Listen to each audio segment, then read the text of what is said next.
9 news Mahabub Nagar జిల్లా చిన్నచింతకుంట మండల కేంద్రంలో క్రిస్మస్ పండుగ సందర్భంగా ప్రభుత్వ ఆసుపత్రిలోని రోగులకు పండ్లు మరియు బ్రెడ్లు అలాగే పేద వృద్ధులకు మహిళలకు చీరలు పంపిణీ చేశారు।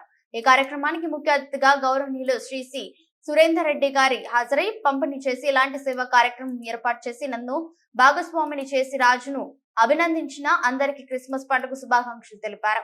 ఈ కార్యక్రమంలో స్థానిక నాయకులు ఎస్ శేఖర్, వెంకటేష్, విజయ్, ఏసోపు, ఆసుపత్రి సిబ్బంది, గ్రామస్తులు తదితరులు ఉన్నారు।